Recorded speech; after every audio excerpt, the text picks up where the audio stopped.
Hark the herald angels sing. Hapos na gamay na mahalipay recognition sa nag-support sa Angkong Global Walk at pagpapanan na ako ang mga ipanahin ang gusto na to sa area governance team na ma-recognize ang ako mga donors. So akong tawag ng mga area governance team and our PAC to have this recognition and thanks to the eight very kind and generous people na nag-support sa Angkong Global Walk. Brother Class, Brother Lawrence, can you come in front?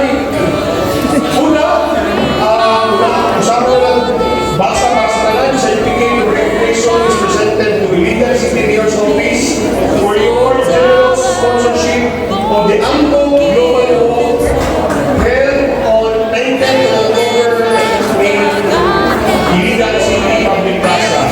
Given 7 December, Global Convention Center, Calapa, Legal City. Signed, Brother Silvino Sanchez and Brother Rudy Capo and Brother Rafael Limon. So, alas na pakpakan sa iyo. Support ka. 980 sa ako ng major supporters. One of those is the city mayor of Queensland. Alam natin niya, nakakaya ko sa kami sa city university. So, sunod, ang Friday, fundraiser, kapagpakan. Kapalaki ko sa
next is Brother June and Angie Sanchez.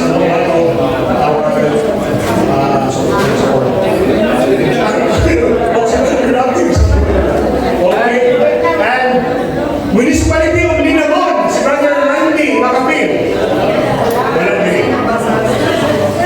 And Illegal City Budget Office. And the last, we would like to also recognize the certificate of recognition to the chapter and the chapter leader, of course, for having gathered the highest number of EGW registrants in the Angkong Global Walk held in 19th of October in the Legal City Public Plaza, given the 7th day of December in the Office for Christ Mission Center in Legal City. Signed, kanina. So, atong tawag murag na sa dili karon. Kung atong pagpakan ang ilang grabe ka, suporta sa ilang chapter. Brother Woods and Sis Karen Alisco of Angkong Chapter. Sila ang highest registrants sa contributors. Andre Gapon sa ni Brother Edwin and Sis Green. Come on, sister. Come on, forward. Laman sa kanay po sa kanina o si Sis. No? Kamay-kamay. Nice one.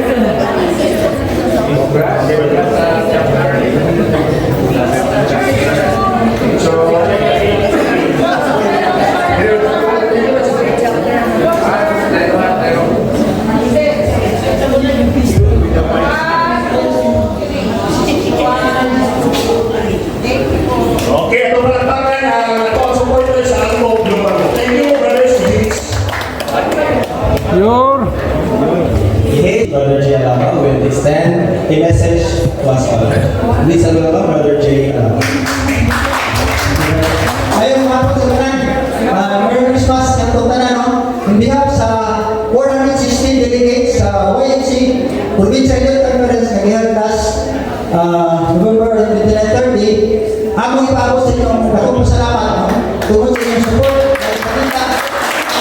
yung isang application, wala ka niya kay financially, wala din eh, tanan yun, pag ini, zero yun, tungkol sa inyong tapang, hinay o napasta na mo ang activity, and pagkahapon din sa November 30, nag-claim na mo ang victory. That is because of your help. Thank you very much, brothers and sisters. Thank you, brother. So, nalagay mga youth ko na inspired yun atong PYC. So, salamat sa inyong generosity, brothers and sisters. I don't know, sa inyong pag-hunter, ba sa inyong pag-natag, the Lord will bless you. And the Lord will still accept whatever amount you can give, just as long as you give it from the heart. Amen, brothers and sisters. So, a Christmas party will not be complete without any door prizes, no? So, salamat lagi mga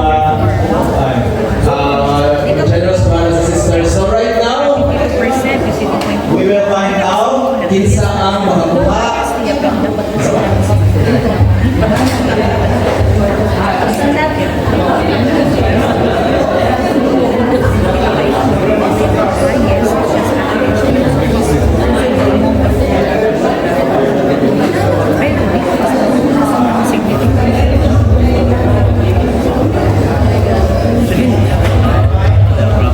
Okay, so hip hip. Okay, so part of na siya sa culture whenever there's a celebration. Natin eye catcher of the day. So natin mga kabuo, isa sa brother o isa sa sister. So, mo siya ang ayuda ni Mayora para sa eye catcher sa sister. So, kinsay matag na dalo niya ng isang sama ng bugas. So, I would like to call on the winner of our eye catcher of our pre-Christmas fellowship is no other than ako siyang teacher sa second year of high school. And no other than the handmaids of the Lord, si Ma'am Nettie Medrano.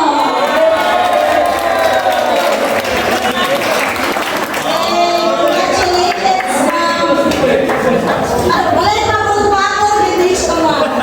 So, Ma'am, alaman niyo sa inyong 500, makasave na yun ka.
Hark the herald angels sing, glory to the newborn King.